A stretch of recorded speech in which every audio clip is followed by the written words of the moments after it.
what we have here is the circle, a radius, and a point on the circle. Okay, so what I do is something like this. I draw a quick graph of what I'm doing.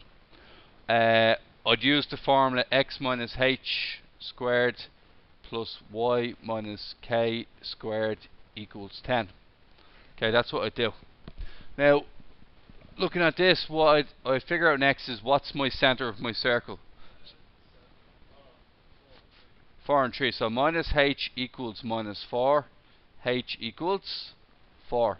For the, what we're doing there is we're just basically comparing this part here to this part here. And then we're comparing the minus k to the plus 3. And that's how we find out our hk value. So minus k equals plus 3. After that, k equals minus 3. Okay, so what we do is quick labeling of the axis.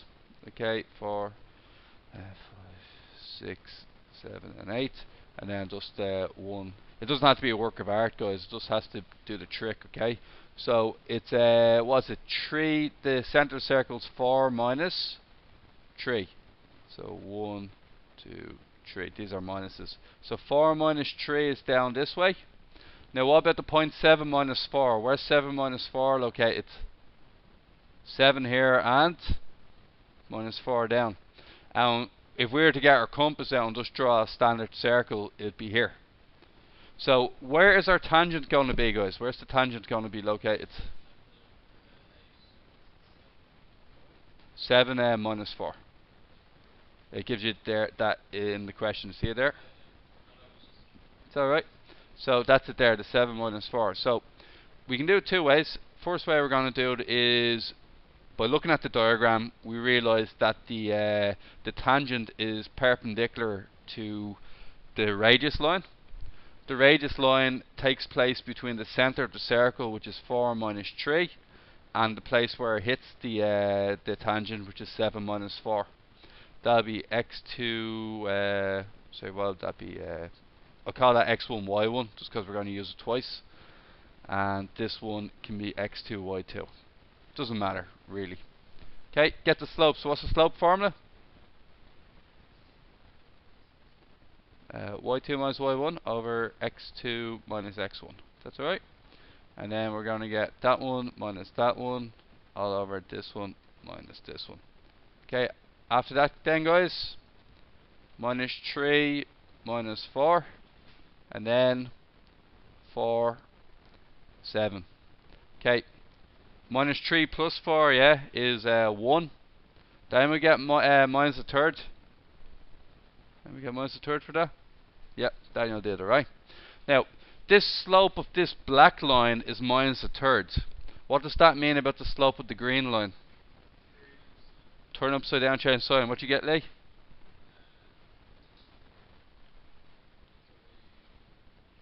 Three over 1, and that's what Cameron said earlier. It's going to be 3, okay? So the slope is 3. We now know that the slope of the green line is 3. We need to get the equation of the green line. How'd you get the equation of the green line? Y minus equals m into. Okay. And what we use, am I able to use this point here, the center of the circle? Because it's not on the line. To use the equation of a line, you need to pick a point that is actually on that line, otherwise it won't work.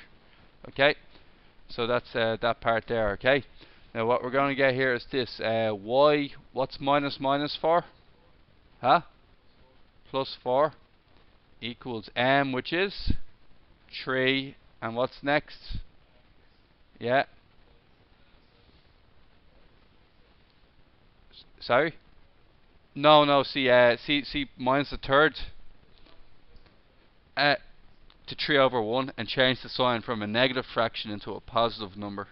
A negative overall negative number to an overall positive number. So when you have minus 2 over 5, the answer is 5 over 2. When you have minus 1 over 3, the answer is 3 over 1. You turn it upside down, and if it's a negative 1, change it to a positive. If it's a positive 1, change it to a negative. Okay? Now, we multiply this out, and what we get is y equals 3x minus 21 bringing the 4 over to become minus 4. Y equals 3x minus 25. That's one way of doing the answer. Another way of doing the answer is to have minus 3x plus y plus 25 equals 0. Bear in mind both answers, okay? Now, we're going to plan B, okay, or some people's plan A, nothing wrong with it. It's this formula here.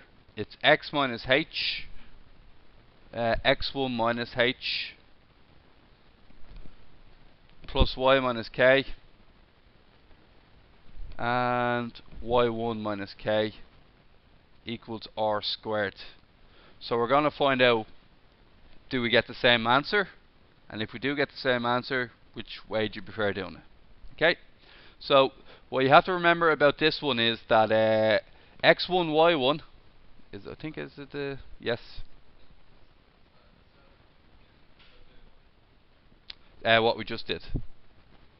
Okay, instead of getting the slope of the black line, turn it upside down and get the slope of the green line, and find the equation of the green line using the point that you know is on the green line and the slope that you know belongs to the green line. Is that alright?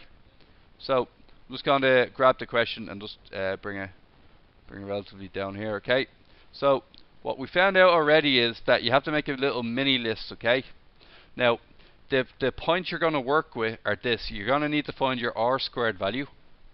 You're going to need to know what your k value is. You're going to need your h value, and the other thing you're going to need is your x1 and your y1. Now let me explain where you get everything from. The x1, y1, refers to the point at which it hits the line. So what would be your x1, y1 value for this question? It's still 11. Okay. Your h and k value refer to the center of the circle. So what are the two values for h and k again? 4 and minus 3 from earlier. That's your h and k value. And your r squared value? No, the r squared, not just r. R squared is 10. 10. It's the formula. It's x minus h squared plus y minus k squared equals r squared. R squared is 10. And as I said earlier, minus k is plus 3. That made k minus 3.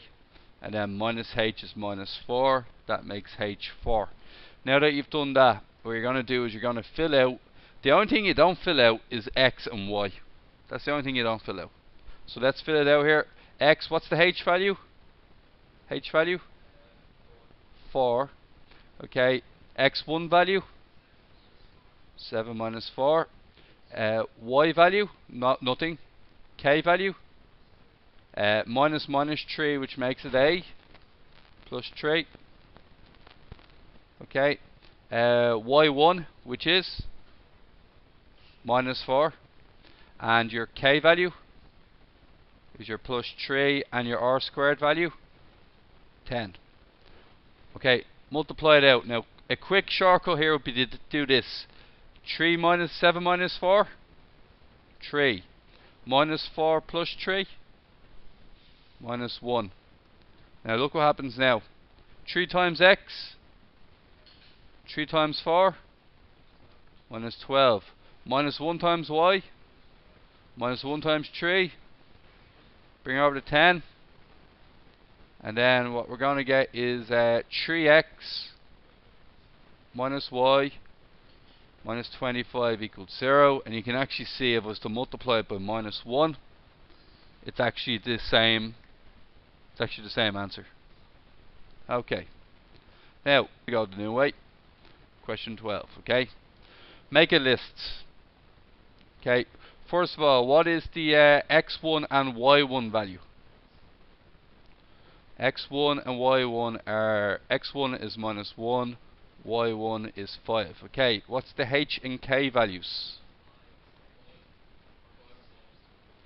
H is 5 and k is minus 2.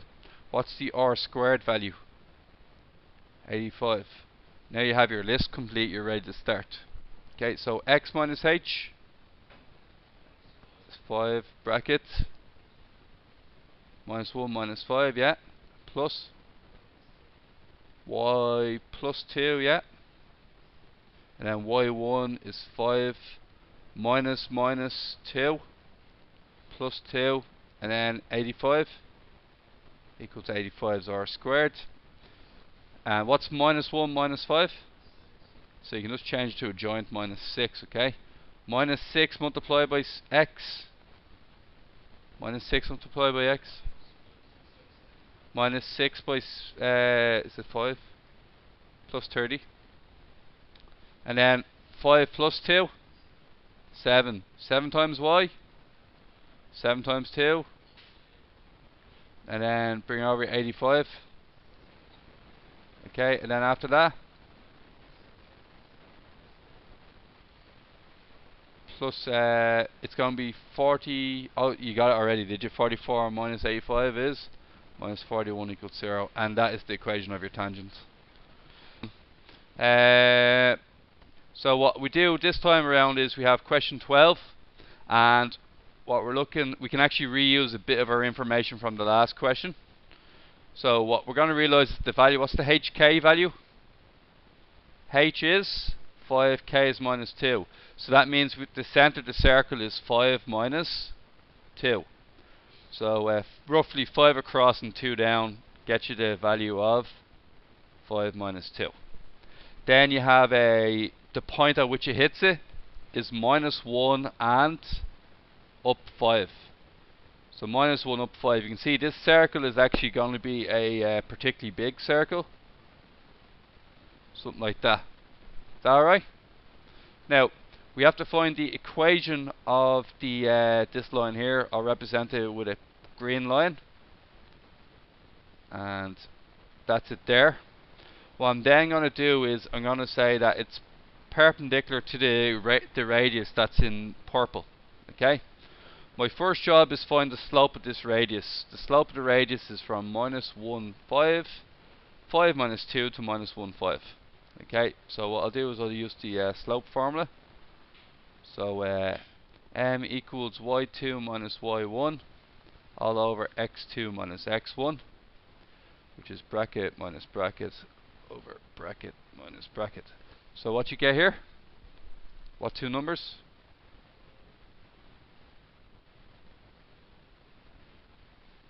So 5. Oh wait, I'm wrong. I'm doing the opposite way around, Ben. I'm doing minus 2. No, it shouldn't matter. Okay, you should still get the same slope. And then the other one is 5 minus minus 1. I'm going to get minus... What am I going to get? Minus 7 over 6, is it? What you get, Ben? Minus 7 over 6. What you get? Sorry? Okay, if I do it your way, Ben, what I should get is 5 minus minus 2, which is 7 on top. You forgot the double minus. That's what got you. And then on the bottom, I'll have minus 1 minus 5. Minus 1 minus 5. I'll get the same answer as minus 7 over 6. Now once that's done, guys, what we can do next is we can turn that upside down, change the sign, and we get 6 over 7. That's the perpendicular slope. So the slope of the green line is 6 over 7.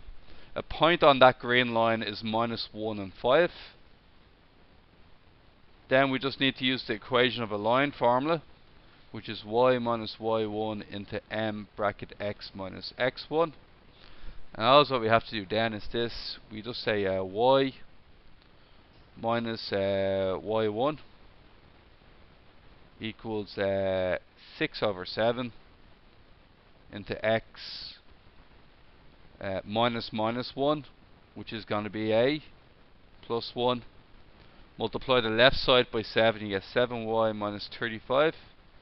And then the right side is 6x plus 6. And then we get minus 6x plus 7y. Bring it over to your sides. minus 41, exactly what we got last time. Okay, and it's done.